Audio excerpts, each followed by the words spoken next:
The spring auction yard buzzed with desperate energy as Sarah Mason pulled her worn hat lower over her eyes, pressing closer to the weathered fence rail. 2 years of binding her chest with torn cotton strips, 2 years of deepening her voice to a rough whisper, 2 years of walking like a man with shoulders squared and stride lengthened, all of it leading to this moment where everything could unravel faster than a cheap rope in a storm. "What's the bidding on this fine young filly?" The auctioneer's voice cracked like a whip over the crowd, and Sarah's heart lurched as she watched 8-year-old Emma trembling on the auction block, clutching a raggedy cornhusk doll. The child's eyes searched the crowd desperately, landing on Sarah's face with a flicker of recognition that made Sarah's breath catch. "Don't look at me, child. Don't give us away." Sarah had been watching Emma for weeks now, ever since the widow Henry died and left the girl to the mercy of creditors. The same creditors who'd taken Sarah's own farm 3 years back, forcing her to flee with her 6-year-old son Daniel, both of them learning to survive in a world that had no place for a woman alone with a child to feed. The morning had started before dawn, as they all did now, with Sarah carefully wrapping the binding cloth around her chest, pulling it tight enough to flatten the curves that would betray her but not so tight as to restrict her breathing completely. The ritual had become second nature. Wake before Daniel, dress in the darkness, practice the deeper voice and broader gestures that transformed Sarah Mason into Samuel Mason, widower and drifter. She'd been Samuel for so long now that sometimes she forgot which name felt more real. In the lumber camps where she'd spent the last 2 winters, the men had accepted her without question. Samuel Mason was a hard worker who kept to himself, a man who'd lost his wife to fever and was doing his best to raise his boy alone. The story was simple enough to be believable, tragic enough to discourage too many questions. But standing in this auction yard, watching Emma's terrified face, Sarah felt the weight of every lie she'd told, every moment of deception that had brought them to this point. The child on that platform represented everything Sarah had been trying to escape: vulnerability, helplessness, the terrible lottery of being female in a world that saw women and children as property to be bought and sold. "She's strong, this one," the auctioneer continued, his voice oily with false cheer. "Good for kitchen work, field hands, whatever you need. Look at those hands. Already calloused from honest labor. Widow Henry trained her well before she passed. Bidding starts at $20. Sarah's calloused fingers tightened around the roll of bills in her coat pocket. Every cent she'd saved from 2 years of backbreaking work in the lumber camps, 2 years of pretending to be Samuel Mason, widower with a young son. The money felt heavy as lead in her hands, but not nearly heavy enough for what she was about to do. The crowd around her was the usual mix of frontier humanity: farmers looking for cheap labor, shopkeepers seeking domestic help, and worse. Much worse. Sarah's eyes found Jeremiah Borden across the yard, his pale gaze fixed on Emma with the hungry intensity of a predator sizing up prey. Borden owned the largest ranch in 3 counties, and his wealth came with a reputation that made decent folks cross themselves when his name was mentioned. Sarah knew that reputation intimately. It was Borden's interest in helping a young widow manage her affairs that had driven her from her original homestead 3 years ago, fleeing in the night with Daniel and whatever belongings they could carry. She'd thought distance would keep them safe, but Borden's influence reached far across the territory, and his appetites were well known among the men who trafficked in human misery. 25, called out Borden from across the yard, his voice carrying the casual authority of a man accustomed to buying whatever caught his fancy. Sarah's stomach clenched as she watched Emma's face go pale at the sound of his voice. The child was intelligent enough to sense danger even when she couldn't name it, wise enough to understand that some fates were worse than death. 30, Sarah called out, pitching her voice low and rough the way she'd practiced every morning for 2 years. Borden's head turned, his pale eyes finding her face across the crowd. Sarah felt the familiar chill that came with his attention, the same cold dread that had driven her from her own land when he'd started making visits, offering to help, a widow woman with her troubles. His expression shifted as he studied her face, and for a terrifying moment Sarah wondered if he might recognize something familiar in Samuel Mason's features. But recognition didn't come, and Borden's attention returned to the auction with predatory focus. 35, he countered, never taking his eyes off Emma. The bidding continued, climbing higher with each exchange, and Sarah watched Emma's face grow paler with each call. The child was smart enough to understand what was happening, old enough to know the difference between salvation and damnation when she heard it in a man's voice. Her small hands clutched the corn-husk doll tighter, knuckles white with the effort of staying upright on shaking legs. Around them, the crowd murmured with interest and speculation. $20 was good money for a child, 40 was exceptional, and as the bidding climbed higher, more attention focused on the mysterious bidders. Sarah could feel curious eyes examining her, noting the quality of her worn but well-maintained clothes, the calluses on her hands that spoke of honest labor, the way young Daniel stayed close to her side with the trust of a son for his father.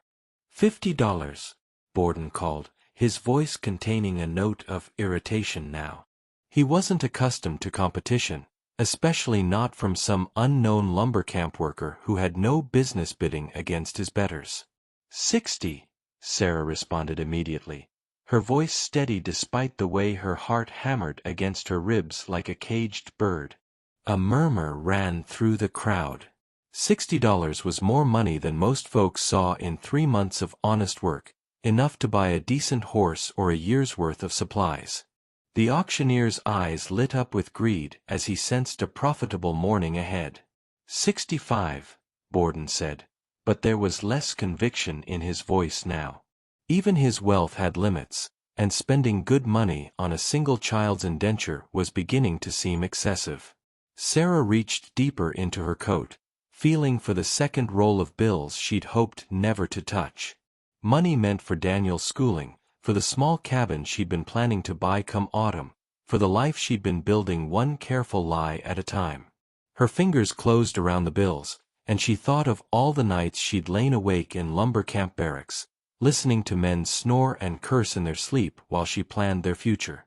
Every dollar had been earned through deception, through maintaining the fiction of Samuel Mason, while her body ached from the binding cloth, and her soul yearned for the simple honesty of being herself. She'd split rails and hauled logs and operated the dangerous steam-powered saws, doing work that tested the limits of her physical strength because it paid better than the domestic labor available to women. $100, she called out, her voice cutting through the crowd like a blade. The auction yard fell silent except for the shuffling of feet and the distant lowing of cattle.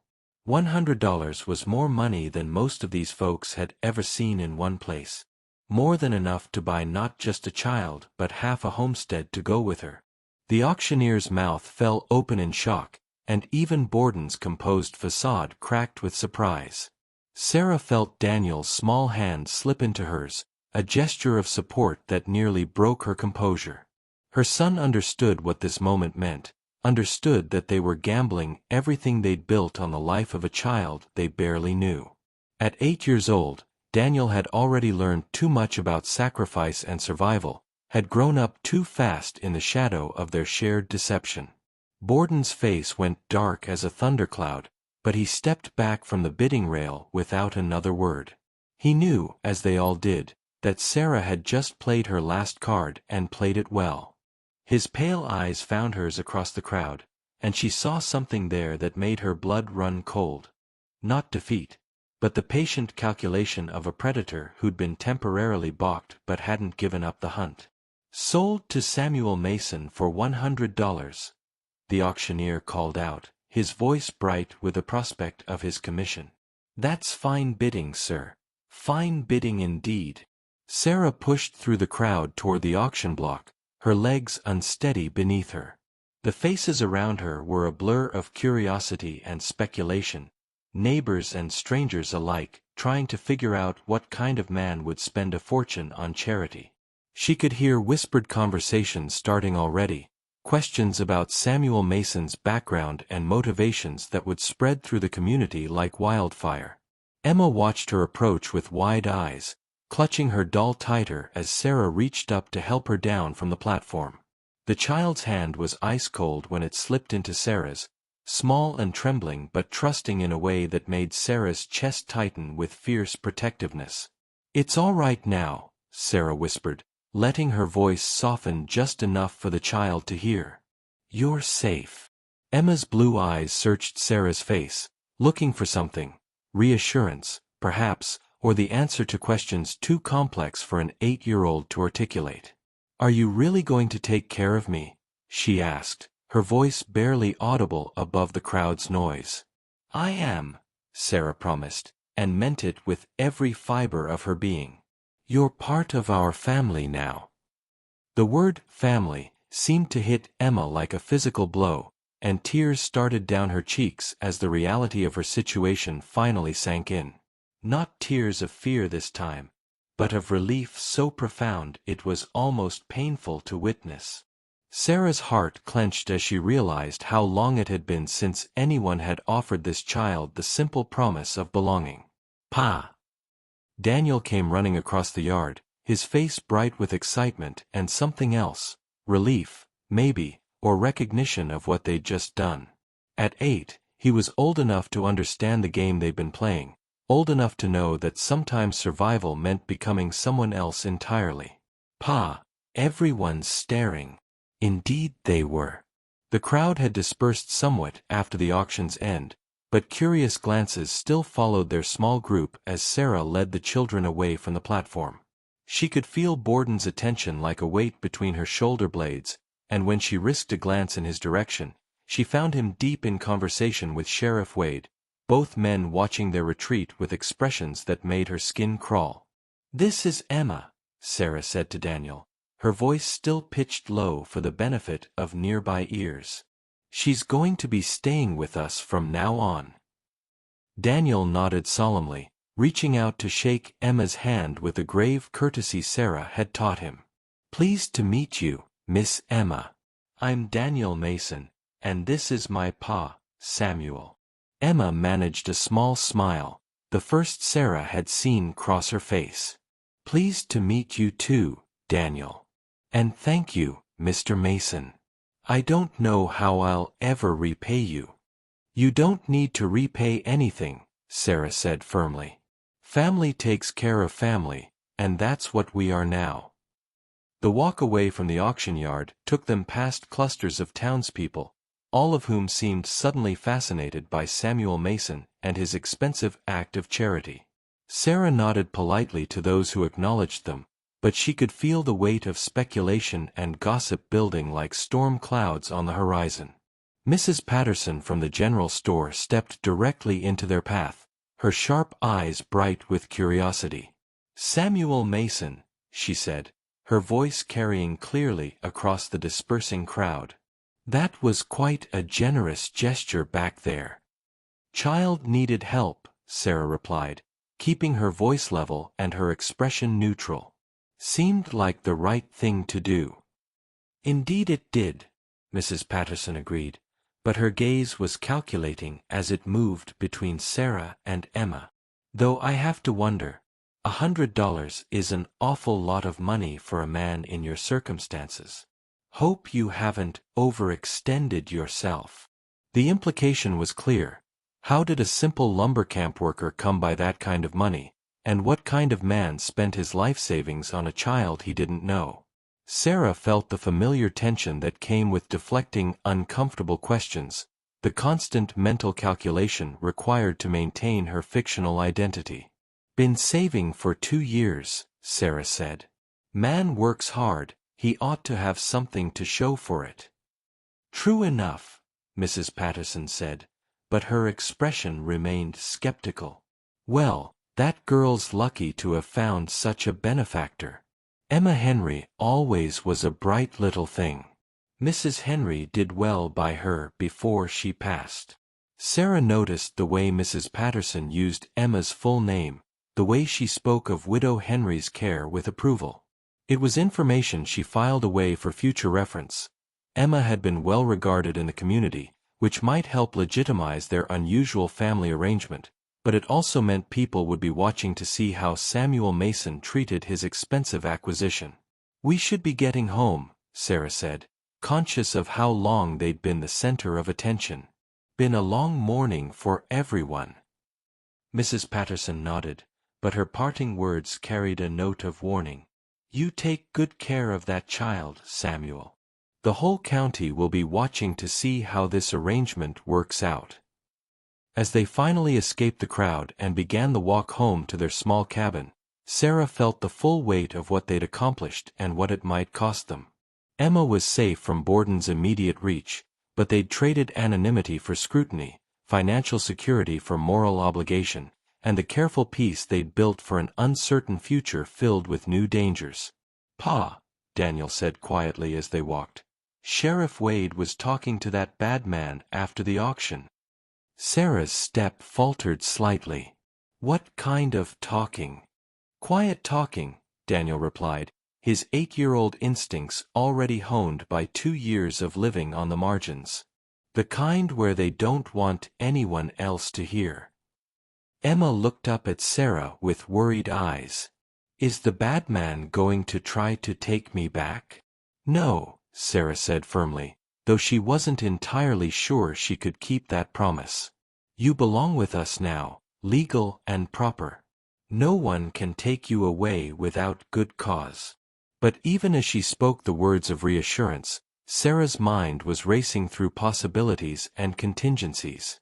Borden wasn't the kind of man who accepted defeat gracefully, and Sheriff Wade's interests suggested that official scrutiny might be coming their way.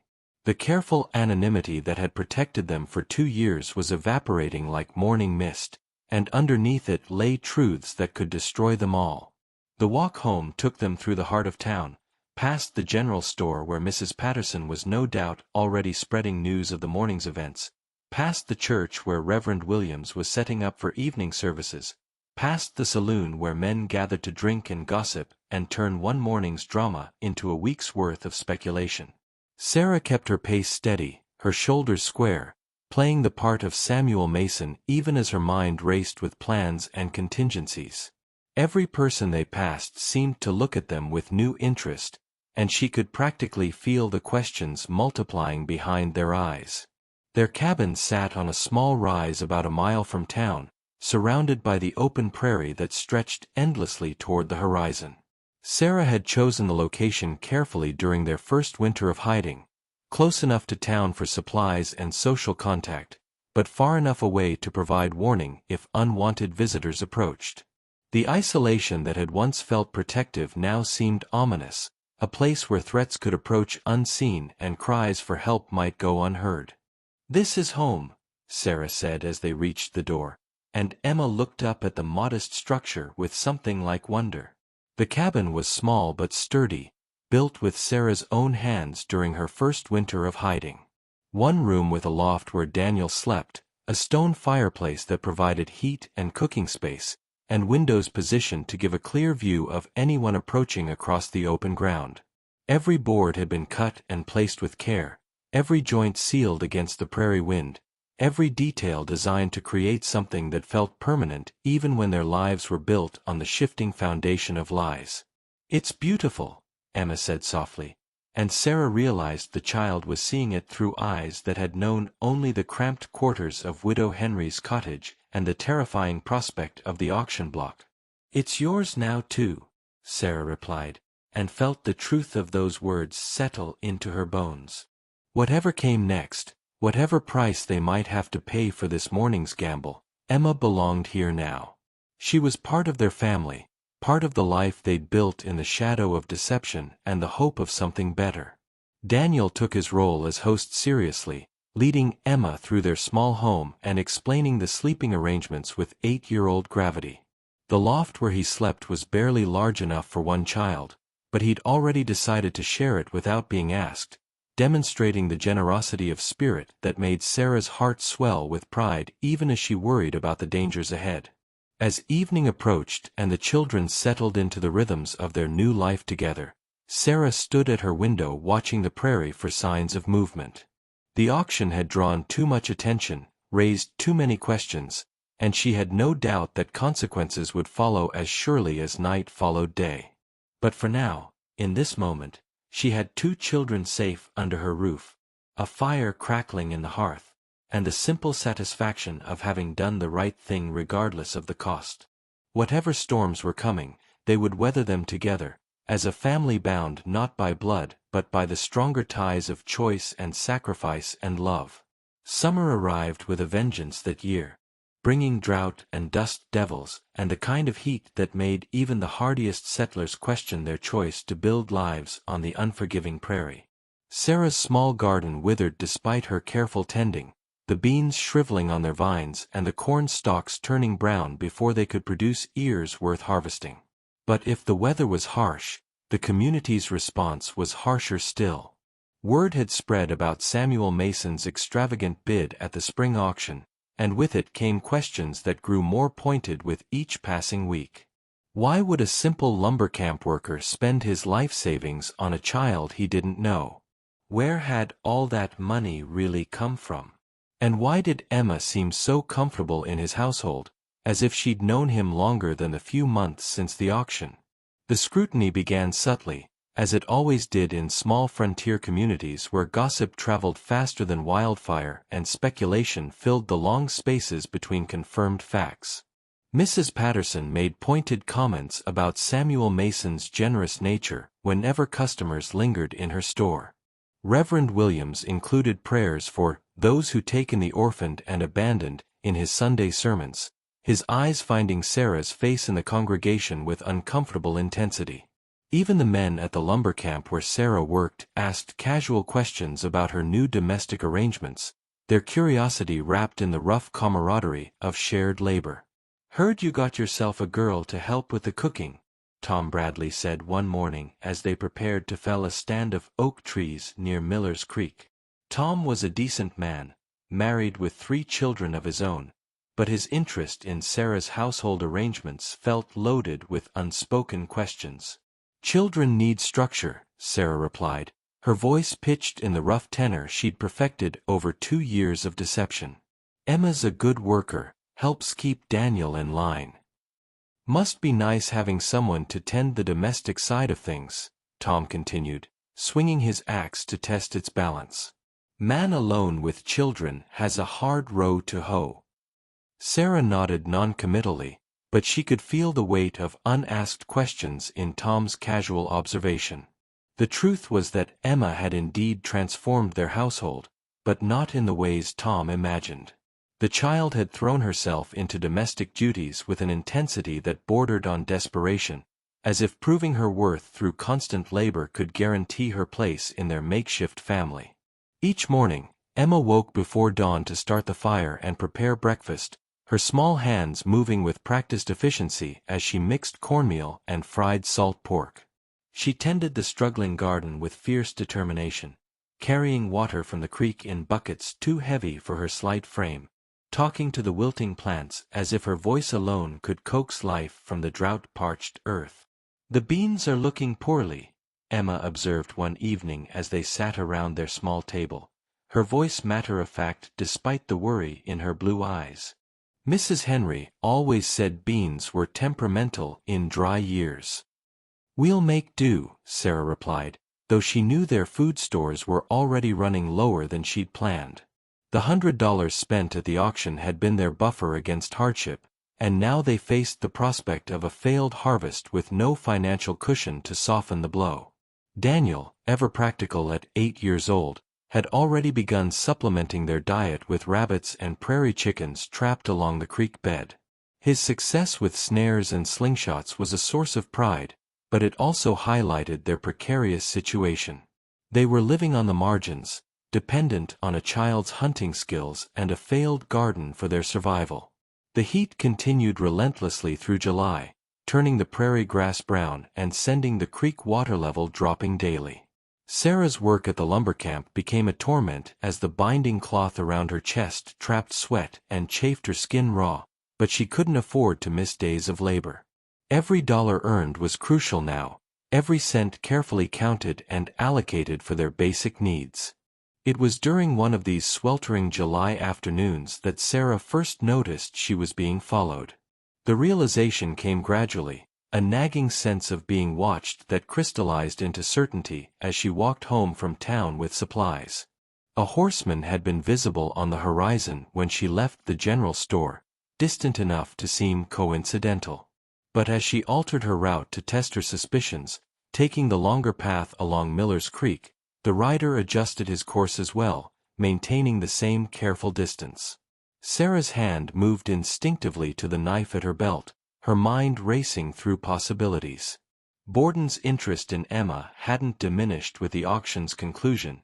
If anything, his public humiliation had seemed to intensify his fixation. Sheriff Wade's increasingly frequent presence in town suggested official interest in Samuel Mason's background and circumstances. Or perhaps it was something else entirely, some threat from her past life as Sarah Mason that had finally caught up with her carefully constructed new identity. The horseman maintained his distant surveillance until Sarah reached the boundaries of her own property, then wheeled his mount and disappeared back toward town. But the message was clear. Someone was watching, waiting, gathering information for purposes she could only guess at. That evening, as Sarah helped the children with their lessons by lamplight, she found herself studying Emma's face with new urgency. The child had adapted to their life with remarkable resilience, but there were moments when her past showed through, a flinch when voices were raised, a careful politeness that spoke of hard-learned lessons about keeping adults happy, a tendency to hoard small treasures as if preparing for the next upheaval. "Emma," Sarah said carefully, "do you remember much about your life before Mrs. Henry took you in?" Emma's hand stilled on the slate where she'd been practicing her letters. "Some things," she said quietly. "I remember my mama dying, and my daddy crying. I remember being very hungry for a long time." "Do you remember anyone else? Other family members, perhaps?" Emma shook her head, but something flickered in her expression. Uncertainty, maybe, or a memory too painful to examine closely. "Mrs. Henry said my mama had a sister somewhere, but she never knew where." "Why do you ask, Pa?" Sarah felt a chill run down her spine at the mention of a sister. Family members meant people with legitimate claims, people who might appear with legal documents and demands for custody. The auction had established her legal guardianship of Emma, but blood ties could complicate even the most straightforward arrangements. "Just curious," Sarah said, forcing her voice to remain casual. "Wanted to make sure I knew your full history, in case anyone ever asks questions." But her reassurance felt hollow, and she could see Daniel watching her with the sharp perception of a child who'd learned to read danger in adult faces. At 8, her son had already lived through too many upheavals, too many moments when their carefully constructed world threatened to collapse around them.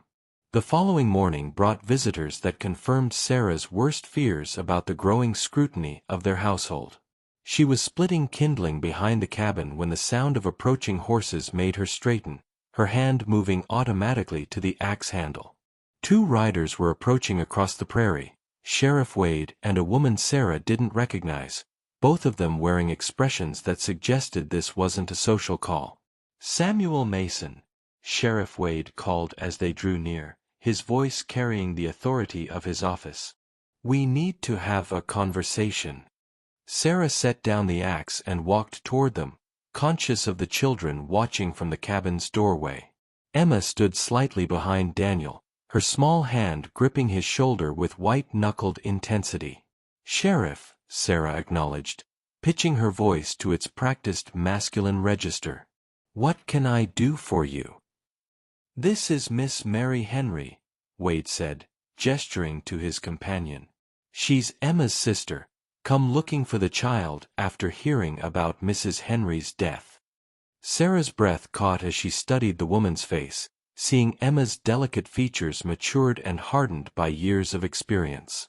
Mary Henry appeared to be in her early 20s, with dark hair pinned severely back and clothing that suggested modest means but careful maintenance. Her eyes were the same clear blue as Emma's, but they held a wariness that spoke of difficult years and hard-won wisdom. "Emma has a sister?"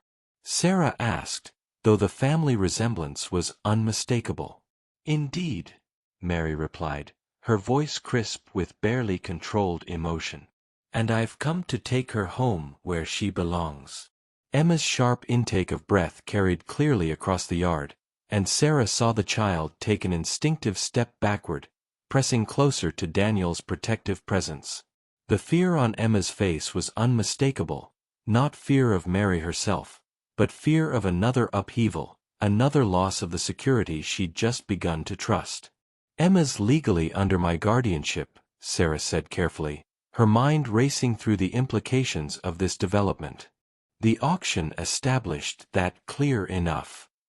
"Auctions are for property, not children," Mary replied sharply. "Emma's my bloodkin, and I have prior claim regardless of what papers you might have." Sheriff Wade stepped forward, his expression unreadable.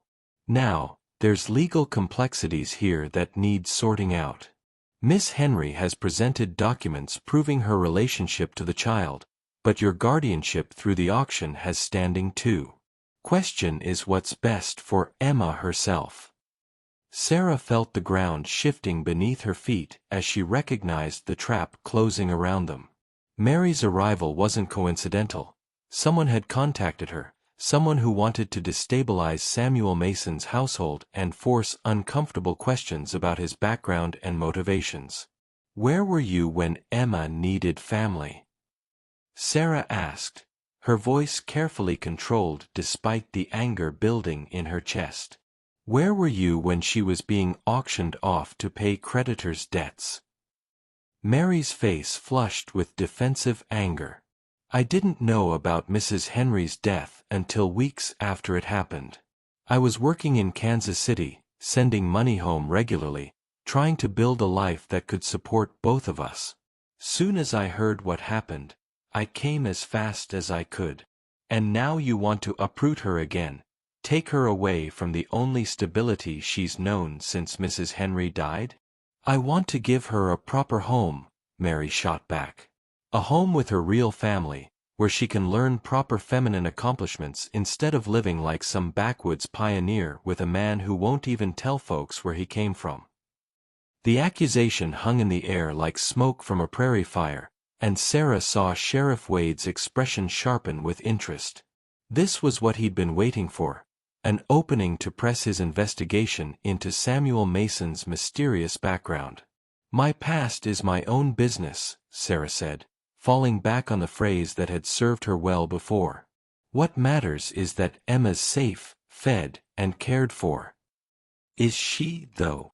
Mary asked, her voice taking on a challenging edge. "Living in a one-room cabin with two males, no feminine influence, no proper guidance for a growing girl? What happens when she reaches the age where such arrangements become improper?" It was a question that had haunted Sarah's thoughts during the long summer nights, a complication she'd known would eventually need addressing. Emma was only 8 now, but in a few years, questions about propriety and preparation for womanhood would become unavoidable. How could Samuel Mason provide the guidance a teenage girl would need without revealing the truth about his own identity? "There are good women in town," Sarah replied weakly, knowing the answer sounded inadequate even as she spoke it. "Mrs. Patterson, the Reverend's wife, others who'd be happy to help when the time comes." "Charity guidance from strangers," Mary said dismissively. "Emma deserves better than that. She deserves a real home with her real family." Emma had been listening to this exchange with growing distress, her face pale and her small hands clenched into fists. Finally, she stepped forward, her voice cutting through the adult argument with 8-year-old directness. "I don't want to go," she said, her words ringing clear across the yard. "Samuel and Daniel are my family now. This is my home." Mary's expression softened as she looked at her sister, and Sarah could see genuine love and concern in the older woman's eyes. "Emma, sweetheart, I know this is confusing. But I'm your real sister, your blood family. We belong together. Blood doesn't make family, Emma replied with startling maturity. Mrs. Henry taught me that. Samuel saved me from the bad man at the auction. He gives me food and keeps me safe and lets me learn things. That makes him family. Sheriff Wade had been watching this exchange with calculating eyes, and now he stepped forward with the air of a man reaching a decision. Seems to me this needs to be settled proper-like. Miss Henry, you'll be staying in town for a few days, I expect. Mary nodded. I've taken a room at the boarding house. Good. That'll give everyone time to think things through, maybe work out an arrangement that serves Emma's best interests. Wade's gaze fixed on Sarah with uncomfortable intensity. And it'll give me time to do some checking into Mr. Mason's background, make sure everything's legitimate and above board. The threat was subtle but unmistakable, and Sarah felt her carefully constructed world beginning to crack under the pressure of official scrutiny. Sheriff Wade suspected something wasn't right about Samuel Mason, and now he had the perfect excuse to dig deeper into a past that couldn't withstand close examination. Of course, Sarah replied, though her mouth felt dry as dust. I've got nothing to hide. The lie came easily after 2 years of practice, but it tasted bitter on her tongue. She had everything to hide, her real identity, her true relationship to Daniel, the desperate circumstances that had driven her to assume a male identity in the first place. If Wade dug too deep, if he contacted authorities in other counties or compared records that should match but didn't, the whole elaborate deception would unravel like a cheap shirt in a windstorm. After the sheriff and Mary departed, Sarah gathered the children inside the cabin and closed the door firmly behind them.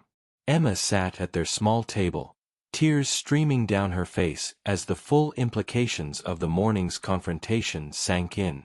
"They're going to take me away," Emma whispered, her voice breaking with grief and terror. "Just when I thought I was safe, they're going to take me away." Sarah knelt beside Emma's chair, her heart breaking at the child's distress. "I won't let that happen," she said fiercely. "You belong here with us, and I'll fight anyone who tries to change that." "But she's my real sister," Emma said, her voice small and confused. "Doesn't that mean she has the right to take me?" It was Daniel who answered, his 8-year-old wisdom cutting straight to the heart of the matter. "Pa's not my real pa either," he said quietly. "But he's been taking care of me since Mama died, protecting me and teaching me things. That makes him my real pa, no matter what papers say." Sarah's breath caught at Daniel's words, at the casual way he'd revealed the truth about their relationship.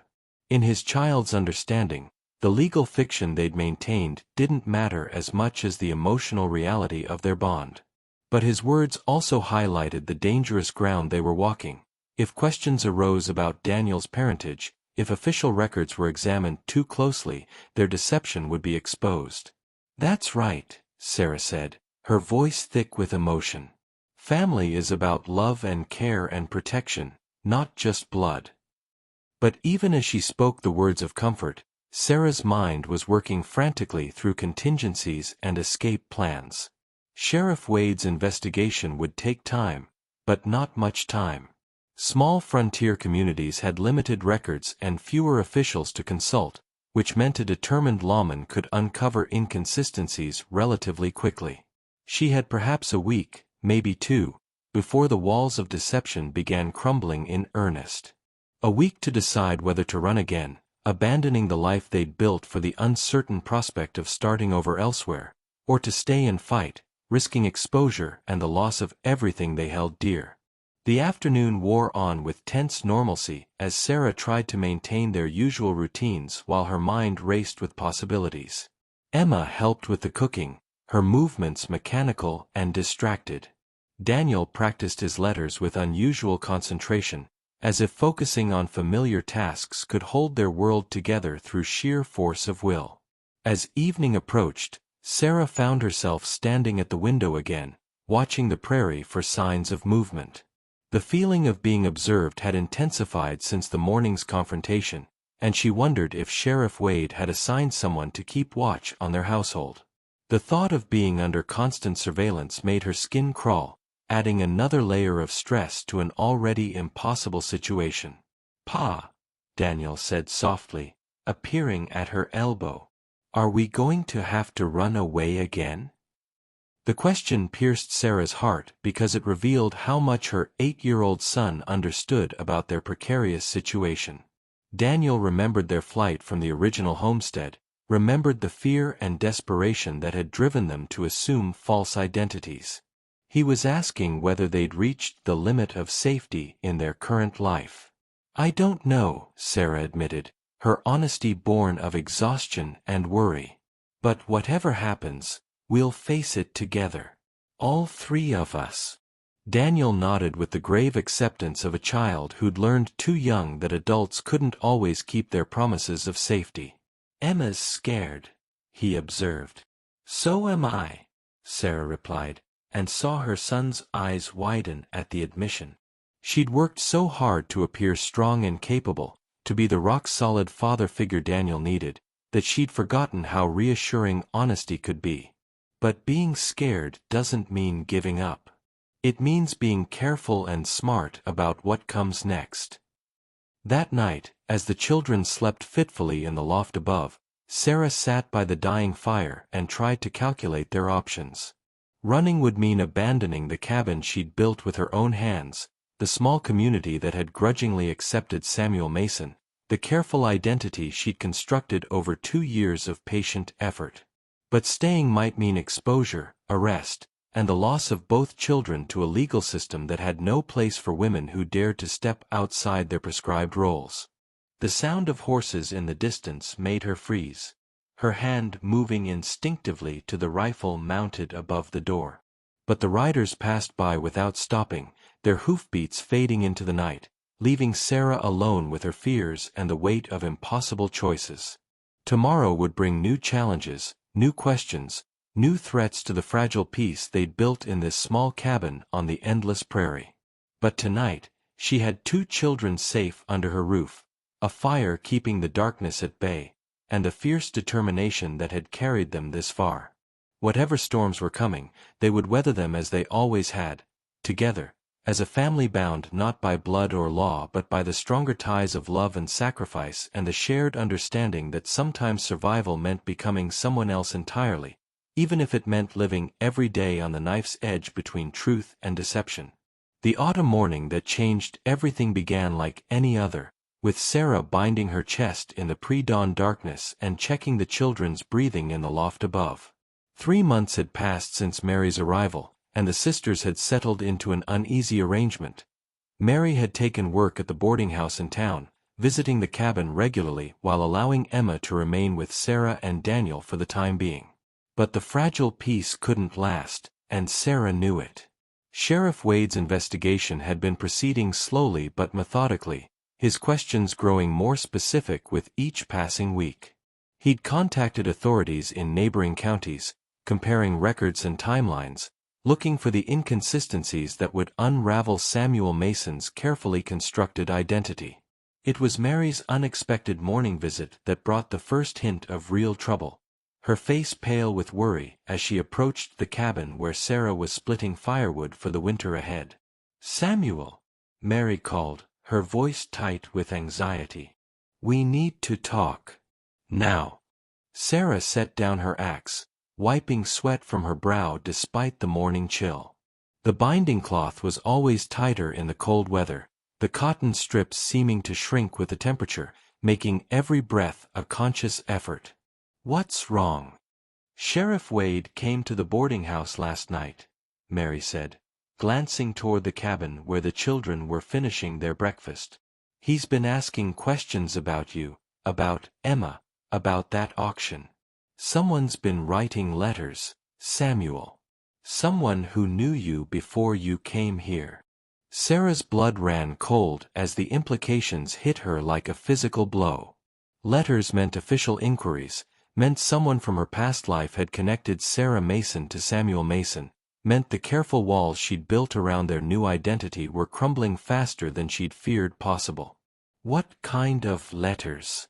Sarah asked, though she dreaded the answer. "The kind that come from county clerks and land offices," Mary replied grimly. "Wade's been corresponding with officials in Millbrook County, trying to verify your story about your dead wife and your background there. Problem is, they can't find any record of a Samuel Mason matching your description." Sarah felt the world tilt beneath her feet as she realized the scope of the investigation closing around them.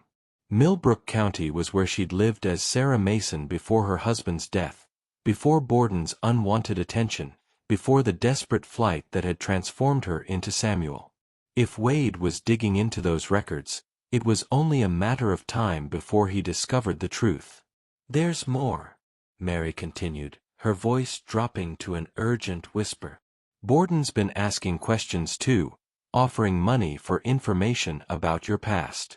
He's still angry about losing Emma at the auction, and he's convinced there's something not right about you." The combination of official investigation and Borden's private vendetta created a perfect storm of scrutiny that Sarah knew she couldn't survive. Too many people were asking too many questions, and the fiction of Samuel Mason wasn't strong enough to withstand such determined examination. "How much time do we have?" Sarah asked, her mind already racing through escape plans and contingencies. "Not much," Mary admitted. "Wade's planning to confront you today, maybe tomorrow at the latest. He's got enough inconsistencies to justify bringing you in for official questioning." Sarah nodded grimly, accepting the inevitable. They'd known this day might come, had prepared for it as best they could, but the reality of impending exposure still hit like a punch to the gut. Everything they'd built, every careful lie they'd maintained, was about to come crashing down around them. "There's something else," Mary said, her expression troubled. "I know who you really are." Sarah's hand froze on the axe handle, her breath catching in her throat. "What do you mean?"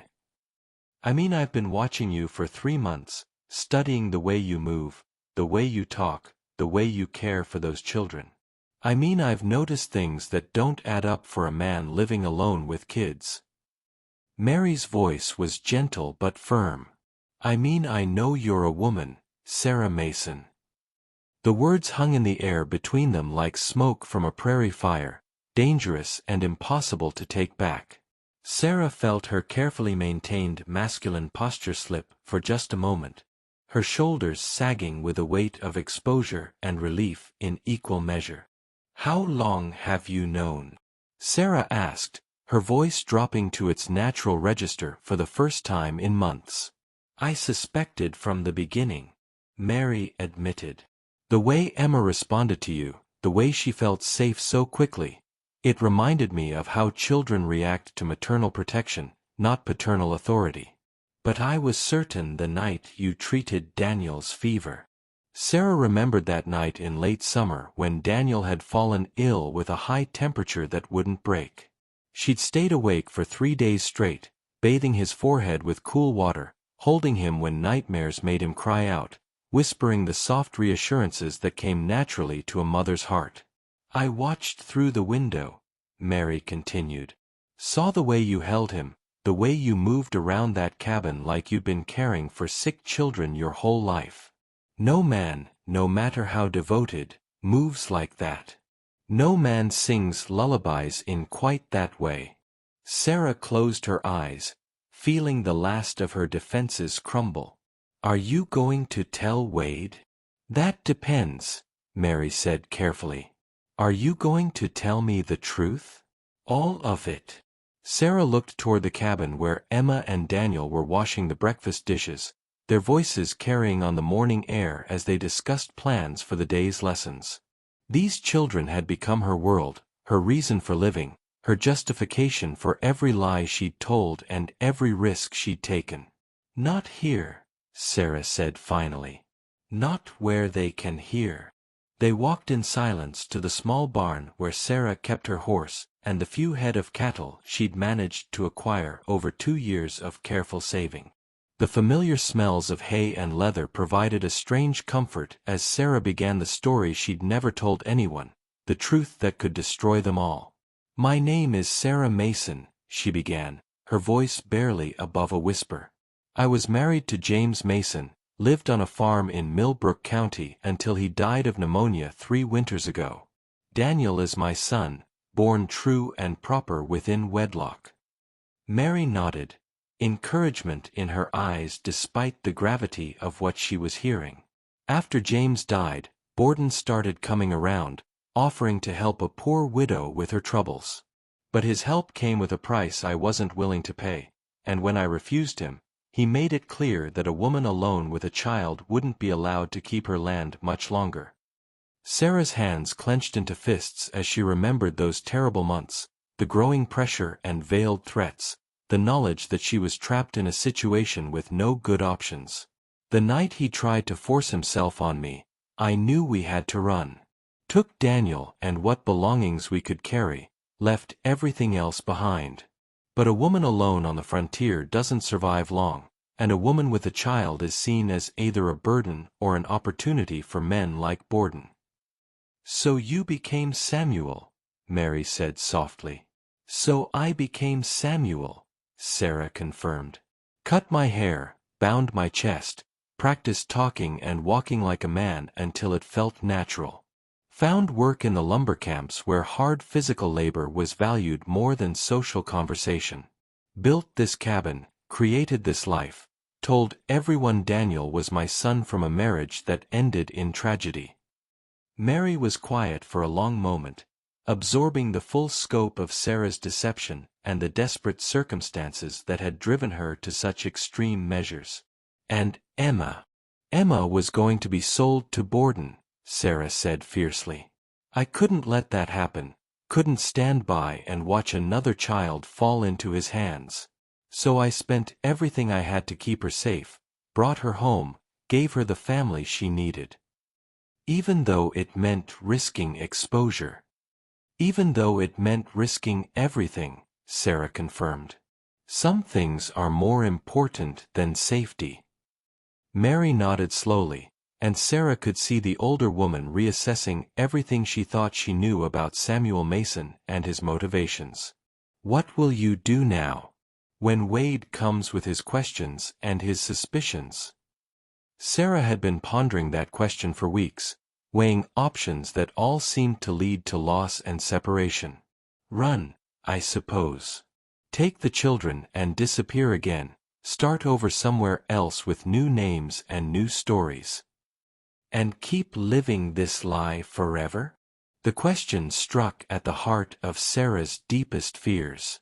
How long could she maintain the deception? What would happen when Daniel grew old enough to understand the full scope of their situation?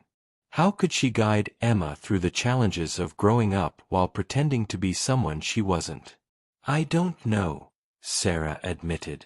"I just know I can't let them be separated, can't let them go to people who won't understand what they've been through or what they need."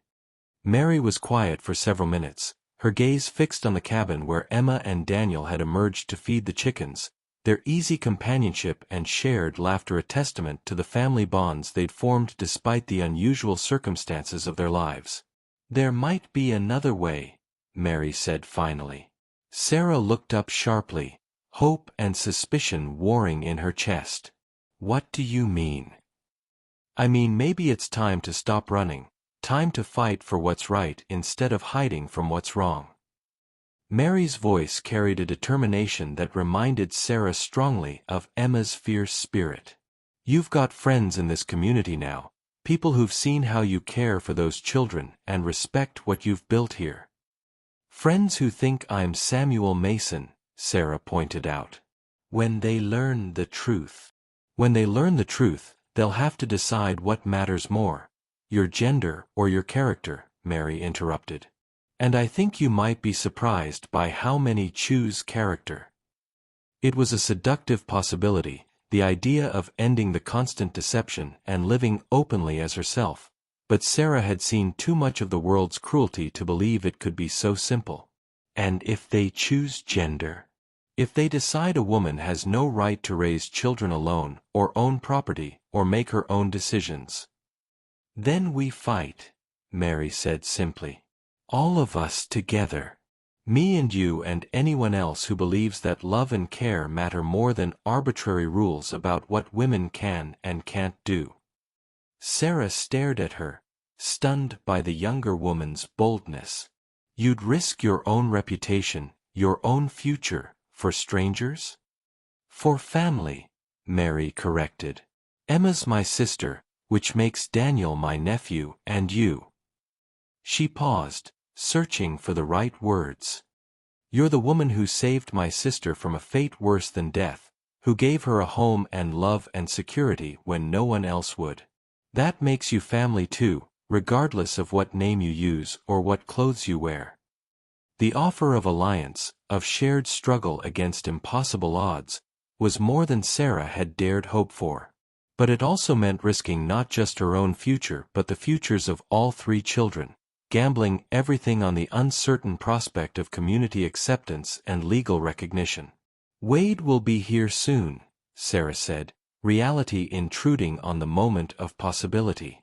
Whatever we decide, we need to decide quickly. Then let's go face him together, Mary suggested. All of us, as a family. Let's tell the truth and see what happens. Sarah looked once more toward the cabin where Emma and Daniel were now racing their makeshift toy horses around the yard, their joy infectious despite the uncertainty hanging over their future. These children had already endured too much upheaval, too many losses and betrayals by the adults who should have protected them. But they'd also shown remarkable resilience, remarkable capacity for love and trust despite everything they'd been through. Maybe Mary was right. Maybe it was time to stop running, time to fight for the right to live openly and honestly as the family they'd chosen to become. All right, Sarah said, her voice steady despite the fear coursing through her veins. Let's tell the truth and see what happens. They walked back toward the cabin together, 2 women united in their determination to protect the children they loved, ready to face whatever consequences their honesty might bring. The morning sun was climbing higher now, burning off the frost and promising another clear autumn day. But Sarah knew that before this day was over, everything would change. Either they would find acceptance and support from their community, or they would lose everything and be forced to start over once again. As they approached the cabin, Sarah could see dust clouds on the horizon, riders approaching at a steady pace that suggested official business rather than social calls. Sheriff Wade was coming, just as Mary had warned, ready to confront Samuel Mason with his questions and suspicions. "Children," Sarah called, her voice carrying clearly across the yard. "Come inside. We need to talk." Emma and Daniel looked up from their game, immediately sensing the gravity in her tone. They approached with the cautious wariness of children who'd learned to read danger in adult faces, their easy joy replaced by concern and confusion. "What's wrong, Pa?" Daniel asked, using the title that had become as natural as breathing over their 2 years together. Sarah knelt down so she was at eye level with both children, her heart breaking as she prepared to shatter the foundation of everything they thought they knew about their family. "There's something I need to tell you both, something very important about who I really am." The sound of approaching horses grew louder, and Sarah knew their time for private revelations was running out. Whatever happened next, whatever consequences they faced, they would face them together as a family. Not the family that law and custom would recognize, but the family they'd chosen to create through love and sacrifice and the shared determination to protect each other against a world that often showed no mercy to those who dared to be different. Emma's small hand slipped into Sarah's, warm and trusting despite the fear in her blue eyes. Daniel moved closer, his 8-year-old frame radiating the protective instincts he'd inherited from the woman he called father. And Mary stood beside them all, ready to fight for a truth that might cost them everything but offered the only real hope for a future built on honesty rather than deception. The riders were close enough now that Sarah could make out Sheriff Wade's distinctive silhouette, could see the determined set of his shoulders that suggested he'd come armed with more than just suspicions. This was the moment of reckoning she'd been dreading for 2 years, the moment when all their carefully constructed lies would be tested against the harsh reality of frontier justice. But for the first time since she'd fled her original home in the darkness of that terrible night, Sarah wasn't facing the future alone. She had allies now, people willing to stand with her regardless of the cost, children who loved her regardless of what name she used or what secrets she'd been forced to keep. Whatever came next, they would face it together, as a family bound not by law or blood alone but by the stronger ties of choice and sacrifice and the shared understanding that sometimes love required the courage to tell the truth, even when that truth might destroy everything you'd worked to build. Sheriff Wade dismounted with the deliberate movements of a man who'd made up his mind about something unpleasant but necessary. Behind him rode Deputy Collins and, to Sarah's growing dread, Jeremiah Borden himself, his pale eyes already fixed on the cabin with predatory satisfaction. The sight of Borden sent ice through Sarah's veins. His presence meant this wasn't just about legal irregularities anymore, but about settling old scores and claiming what he believed he was owed. "Samuel Mason," Wade called, his voice carrying the formal authority of his office.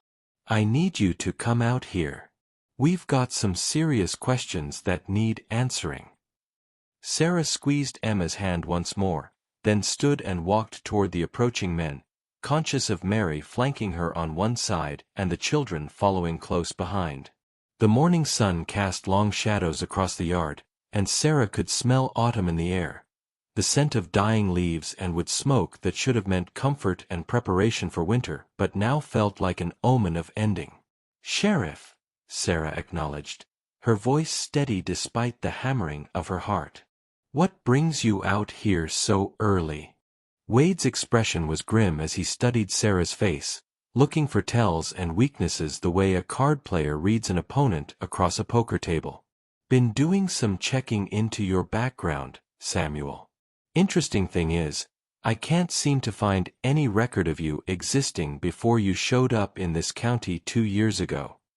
"Man's past is his own business," Sarah replied, falling back on the phrase that had served her well before, though she could hear how hollow it sounded now. "Usually, yes," Wade agreed. "But when that man's caring for children that ain't legally his, when he's got more money than his stated circumstances should allow, when his story doesn't match up with official records, then it becomes my business too." Borden urged his horse closer, his smile cold and satisfied. "Tell him about the letters, Sheriff. Tell him about what we found in Millbrook County." Sarah felt Mary tense beside her, and she knew the moment of reckoning had finally arrived. Whatever evidence they'd gathered, whatever inconsistencies they'd discovered, the web of deception was about to be torn apart thread by thread.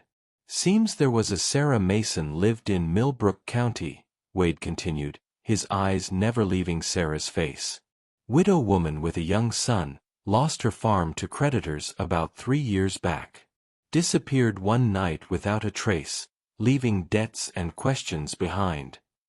"Lot of Masons in the world," Sarah said weakly, but she could see recognition dawning in Wade's expression as he studied her features with new understanding. "True enough," Wade agreed. "But this particular Sarah Mason had some interesting visitors before she vanished. Men asking questions, making offers, trying to be helpful to a woman alone with a child." Borden's smile widened, showing teeth like a wolf. "I remember her well. Stubborn woman, ungrateful for the assistance offered by her betters. Had some peculiar ideas about a widow's proper place in society."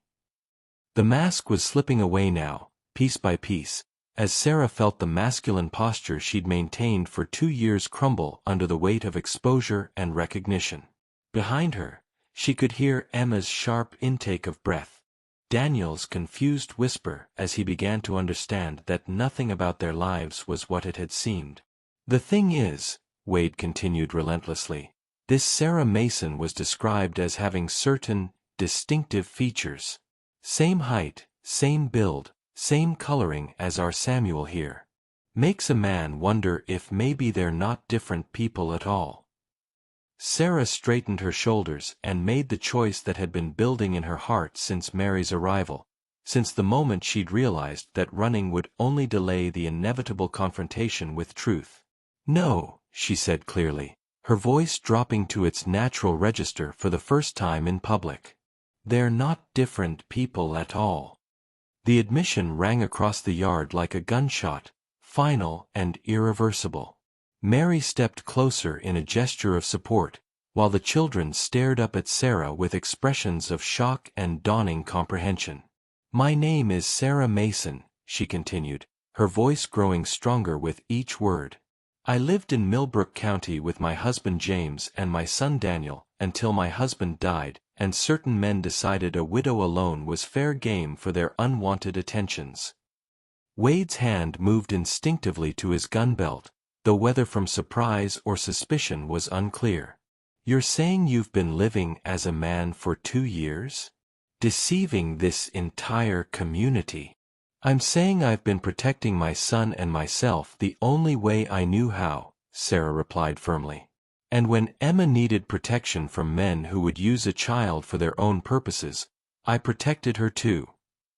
Borden's face had gone dark with anger as the full scope of Sarah's deception became clear. "You cost me $100 at that auction, woman. Made me look like a fool in front of the whole county."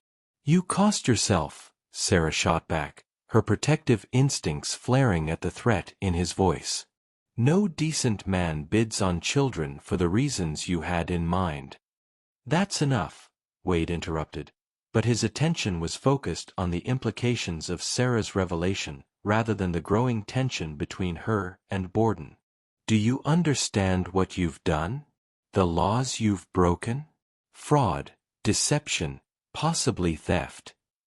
"I understand that I've kept 2 children safe and fed and loved for 2 years," Sarah replied steadily. "I understand that I've worked honest labor and paid my debts and harmed no one except those who would harm innocents." Mary stepped forward, her voice clear and determined. "Sheriff Wade, I can vouch for this woman's character. She's cared for my sister with more devotion than many blood relatives would show. Emma's been fed, clothed, educated, and loved. What more can any child ask for?" "The law doesn't care about good intentions," Wade replied, though his tone had lost some of its harsh certainty. "A woman can't own property in her own name, can't have legal guardianship of children without a male relative's consent, can't live free from men who think her body belongs to them." Sarah interrupted, her anger finally breaking through the careful control she'd maintained. "Can't make her own choices about her life and her children's future? Can't work and build and create without some man's permission?" The passion in her voice seemed to surprise Wade, and Sarah could see him reassessing the situation as he realized this wasn't just about legal technicalities but about fundamental questions of justice and human dignity. Behind Sarah, Emma finally found her voice, though it shook with emotion. "Are you really a woman, Pa? Are you really my mama?" Sarah turned to face the children, her heart breaking at the confusion and hurt in their eyes. Kneeling down so she was at their level, she reached out to touch Emma's face gently. "I'm the same person who's been taking care of you," she said softly. "The same person who saved you from that auction, who teaches you letters, who holds you when you have nightmares. My name might be different, and I might wear different clothes, but my love for you hasn't changed." Daniel, ever practical even at 8 years old, was working through the implications with characteristic directness. "So you're really my mama, not my pa?" "I'm really your mama," Sarah confirmed, her voice thick with emotion. I've always been your mama, even when I had to pretend to be something else to keep us safe.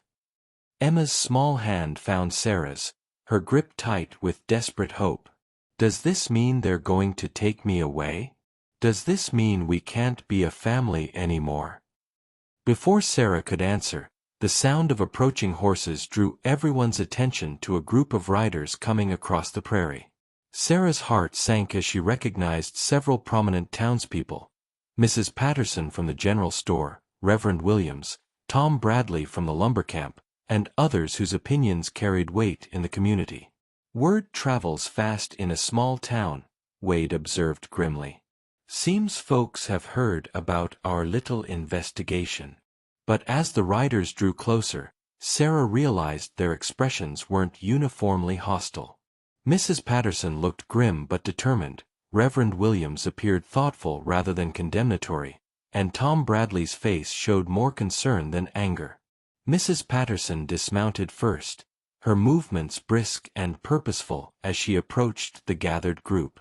"Sheriff Wade," she said crisply, "I understand you're questioning Samuel Mason's fitness as a guardian." "Sarah Mason," Wade corrected. "Turns out Samuel's been a woman all along." Mrs. Patterson's eyebrows rose, but her expression remained calm. "I see. And does that change the fact that those children have been well fed, properly clothed, and clearly loved during their time in her care?" "It changes the legal standing," Wade replied. A woman can't do many things according to law," Mrs. Patterson interrupted, "but she can love children and protect them and provide for them, which is more than many men manage. I've been watching this household for months, Sheriff, and I've seen nothing but devotion and proper care." Reverend Williams urged his horse closer, his expression troubled but not unkind. "The deception troubles me," he admitted. "But the fruits of her labor speak for themselves. Daniel's become a fine young man under her guidance, and Emma's flourished since the auction. Sometimes God's work is done through unconventional means." Tom Bradley nodded his agreement. "Been working alongside Sam. Sarah for 2 years now. Best worker I ever seen, male or female. Never shirked a job, never complained about hard conditions, always looked out for the other men's safety. Character like that don't change just because of what clothes someone wears." Sarah felt tears prick at her eyes as she realized these people, her neighbors, her community, were rallying to her defense despite the revelation of her deception. It was more support than she'd dared hope for, more acceptance than she'd believed possible. But Borden wasn't finished, his voice cutting through the growing sympathy with cold calculation. "Pretty words don't change facts, Sheriff. This woman's been living under false pretenses, owning property illegally, making contracts she had no right to make. And she owes me satisfaction for the humiliation at that auction." "She owes you nothing," Mary said fiercely, stepping between Borden and Sarah. "You were bidding on a child for purposes no decent person would countenance. You should be ashamed, not demanding satisfaction." "Easy words from a woman who don't understand her place," Borden sneered. "Maybe it's time this county learned what happens when females get ideas above their station." The threat was clear, and Sarah felt the familiar chill of fear that had driven her to flee 3 years ago. But this time she wasn't alone, and this time she had people willing to stand with her against bullies and predators. "That sounds like a threat, Borden," Tom Bradley said, his voice carrying the quiet authority of a man who'd earned respect through honest labor. "You threatening women and children now?" "I'm talking about law and order," Borden replied, but his eyes flickered with uncertainty as he realized public opinion wasn't running in his favor. Sheriff Wade had been listening to this exchange with growing discomfort, clearly torn between his duty to enforce the law and his recognition that sometimes the law and justice weren't the same thing. "The legal questions are complex," he said finally. "Property ownership, guardianship rights, fraud charges. It'll all need to be sorted out by higher authorities. While you're sorting, Mrs. Patterson said crisply, those children need care and stability. Whatever else Sarah Mason may have done, she's provided both. Seems to me the county would be better served by finding legal ways to continue that arrangement rather than destroying it over technicalities. The territorial governor's been known to show leniency in unusual circumstances, Reverend Williams added thoughtfully. Especially when there's clear evidence of good character and community support. Sarah felt a spark of hope kindle in her chest as she realized they were discussing not punishment but accommodation, not destruction but adaptation. These people who'd known her as Samuel Mason were willing to accept her as Sarah Mason, willing to fight for legal recognition of the family they'd built through love rather than law. Emma tugged at Sarah's coat, her small voice cutting through the adult discussions. "Mama? Are we going to be all right?" The word "mama" sent a shock of joy through Sarah's heart, sweeter than any victory could have been. She gathered Emma into her arms, holding her close as she felt the last of her masculine disguise fall away.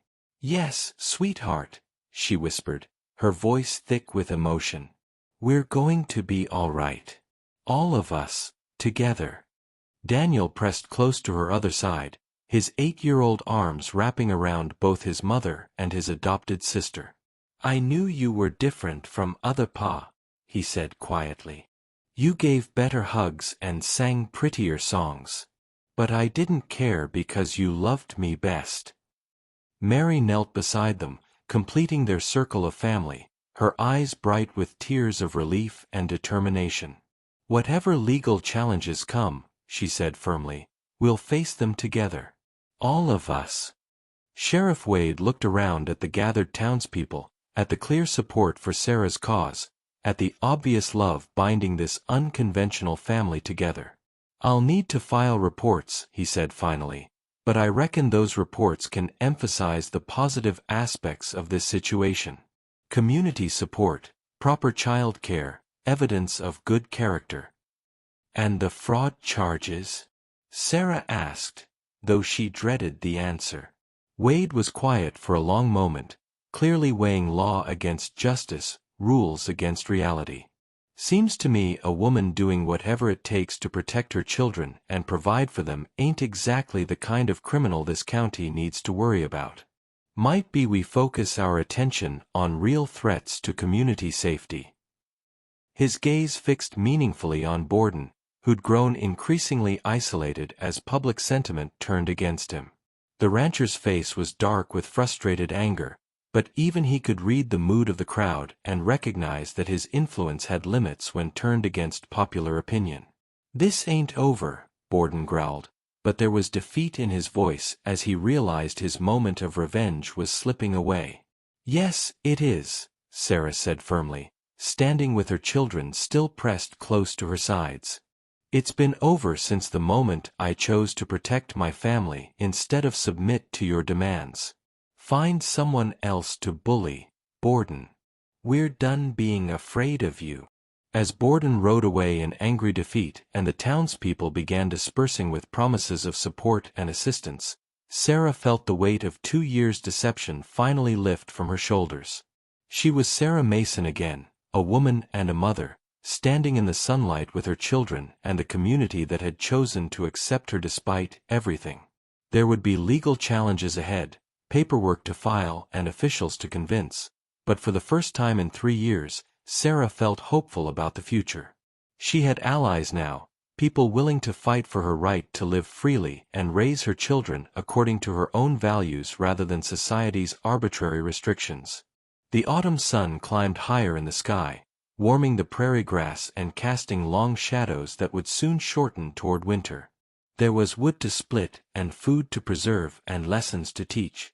All the ordinary business of building a life and nurturing a family. But now they could do it honestly, openly, as the family they'd chosen to become through love and sacrifice and the shared understanding that sometimes the most important laws were the ones written in the heart rather than in legal codes. Emma looked up at Sarah with shining eyes, her small hand still clasped tight in her mother's. "Can I still call you Mama?" she asked hopefully. "Always," Sarah promised, her voice steady with the certainty of truth finally spoken. "You can call me Mama, always." And as they walked together toward their cabin, their home, Sarah knew that whatever challenges lay ahead, they would face them as they always had, together, as a family bound not by deception but by the stronger ties of love and truth and the shared determination to protect each other against whatever storms might come.